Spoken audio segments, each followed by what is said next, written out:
ಗುತ್ತಿಗೆದಾರರ ಸಂಘದ ಕಮಿಷನ್ ಗುದ್ದಾಟ, ಗೌರವಾಧ್ಯಕ್ಷ ಜಗನ್ನಾಥ, ನಿರ್ದೇಶಕ ಚಿಂಚಳಿ ಕಮಿಷನ್ ಕೇಳಿದ ಆರೋಪ ಕೇಳಿಬರ್ತಾ ಇದೆ. ಈ ಇಬ್ಬರನ್ನೂ ಕೂಡ ತಕ್ಷಣವೇ ಅಮಾನತನ್ನ ಮಾಡಿದ್ದೇವೆ ಅಂತ ಹೇಳಿ ರಾಜ್ಯ ಗುತ್ತಿಗೆದಾರರ ಸಂಘದ ಅಧ್ಯಕ್ಷ ಮಂಜುನಾಥ್ ಹೇಳಿಕೆಯನ್ನ ಕೊಡ್ತಾ ಇದ್ದಾರೆ. ಈ ಬಗ್ಗೆ ಪರಿಶೀಲನೆಗೆ ಸತ್ಯ ಶೋಧನಾ ಸಮಿತಿಯನ್ನ ರಚಿಸಲಾಗಿದೆ. ಸಮಿತಿ ತೆಗೆದುಕೊಳ್ಳುವಂತಹ ಕ್ರಮಕ್ಕೆ ನಾವು ಬದ್ಧರಾಗಿರ್ತೇವೆ. ಅವರಿಬ್ಬರು ಖಾಸಗಿ ವ್ಯವಹಾರಕ್ಕಾಗಿ ಈ ರೀತಿಯಾಗಿ ಮಾಡಿದ್ದಾರೆ ಅಂತ ಹೇಳ್ತಾ ಇದ್ದಾರೆ. ಖಾಸಗಿನೋ ಏನೋ ಒಟ್ನಲ್ಲಿ ಆಗಿದ್ಯಾ? ಗುತ್ತಿಗೆದಾರರು ಹಣವನ್ನ ತೆಗೆದುಕೊಳ್ತಾ ಇದ್ದಾರಾ? 40% ಆರೋಪವನ್ನ ಸರ್ಕಾರದ ಮೇಲೆ ಮಾಡ್ತಾ ಇದ್ರು. ಇದೀಗ ಗುತ್ತಿಗೆದಾರರ ಸಂಘದಲ್ಲಿಯೇ 2%, 3% ಅಂತ ಹೇಳಿ ವ್ಯವಹಾರ ನಡೀತಾ ಇದೆ. ಕಮಿಷನ್ ಆರೋಪಕ್ಕೂ ಗುತ್ತಿಗೆದಾರರ ಸಂಘಕ್ಕೂ ಸಂಬಂಧ ಇಲ್ಲ ಅಂತ ಈಗ ಹೇಳ್ತಾ ಇದ್ದೀರಿ. ಇಲ್ಲಿವರೆಗೂ ಇದ್ರಲ್ಲ ಅವರು ನಿಮ್ ಜೊತೆಲೆ. ವಿಪಕ್ಷದವರು ಆರೋಪದಂತೆ 80% ಕಮಿಷನ್ ಇದೆ ಅಂತ ಹೇಳಿ ನಾವು ಹೇಳಿಲ್ಲ. ರಾಜಕೀಯಕ್ಕಾಗಿ ಏನೇನೋ ಆರೋಪ ಮಾಡಬಾರ್ದು ಅಂತ ಹೇಳಿ ರಾಜ್ಯ ಗುತ್ತಿಗೆದಾರರ ಸಂಘದ ಅಧ್ಯಕ್ಷ ಮಂಜುನಾಥ್ ಹೇಳಿಕೆಯನ್ನ ಕೊಟ್ಟಿದ್ದಾರೆ.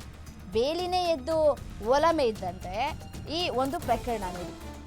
ಗುತ್ತಿಗೆದಾರರ ಸಂಘದಲ್ಲಿ ಈ ಕಮಿಷನ್ ದಂಧೆಯ ವಿಡಿಯೋ ಎಲ್ಲೆಡೆ ಸದ್ಯಕ್ಕೆ ವೈರಲ್ ಆಗ್ತಾ ಇದೆ. ಈ ಬೆನ್ನಲ್ಲೇ ಅಧ್ಯಕ್ಷ ಮಂಜುನಾಥ್ ಸುದ್ದಿಗೋಷ್ಠಿಯನ್ನ ಕೂಡ ನಡೆಸಿದ್ದಾರೆ.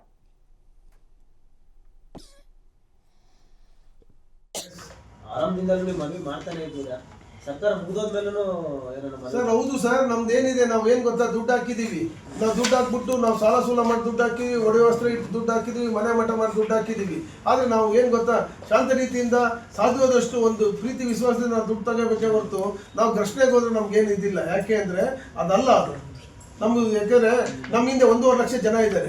1.5 ಲಕ್ಷ ಜನಕ್ಕೆ ತೊಂದರೆ ಆಗಬಾರ್ದು. ನಾನು ಏನೇ ತಪ್ಪು ಮಾಡಿದ್ರೆ ಇಲ್ಲಿ ಕುಂತಿರ್ತಕ್ಕಂಥ ನಾವೆಲ್ಲ ಕಾರ್ಯಕರ್ತ ಸಮಿತಿ ನಾವೇನೋ ತಪ್ಪು ಮಾಡಿದ್ರೆ ನಾವು 1.5 ಲಕ್ಷ ಜನಕ್ಕೆ ಮೋಸ ಮಾಡ್ದಂಗೆ, ತೊಂದರೆ ಮಾಡ್ದಂಗೆ. ಅದಕ್ಕೆ ನೋಡಿ, ನೀವು ಇಮಿಡಿಯೇಟ್ ಆಗಿ ಇದು ಬಂತು, ಇದಾಗಬಾರ್ದು, ಇಮಿಡಿಯೇಟ್ ಆಗಿ ನಾವು ವಜಾ ಮಾಡಿದ್ವಿ, ನಾವು ಇಮಿಡಿಯೇಟ್ ಆಗಿ ನಾವು ಅಮಾನತ್ ಮಾಡಿದ್ವಿ.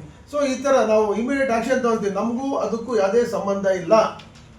ನಗರಾಭಿವೃದ್ಧಿ ಇಲಾಖೆಯಲ್ಲಿ ವರ್ಷ ಆಯ್ತು. ಎಸ್, ಆರಂಭದಿಂದಲೂ ಹೇಳಿದ್ದಾರೆ ಇಂಥರ ಹತ್ರ ಹೋಗಿ ಚರ್ಚೆ ಮಾಡಿ ಅಂತ. ಸಚಿವರು ಹೇಳಿದ್ದಾರೆ ಇಂಥ ಚರ್ಚೆ ಮಾಡಿ ಅಂತ. ನಾವೇನಾದ್ರು ಇವಾಗ ಇಟ್ರೆ ಅಪ್ರಸ್ತುತ ಆಗ್ತದೆ.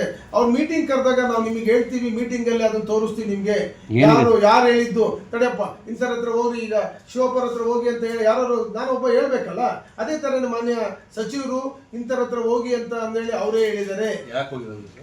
ಅಲ್ಲ, ಅಲ್ಲಿ ಹೋಗಿ ಚರ್ಚೆ ಮಾಡಿ ನಿಮಗೆ ಟೆಂಡರ್ಗಳ ಬಗ್ಗೆ, ಪೇಮೆಂಟ್ಗಳ ಬಗ್ಗೆ ಅಂತ ಹೇಳ್ತಾರೆ.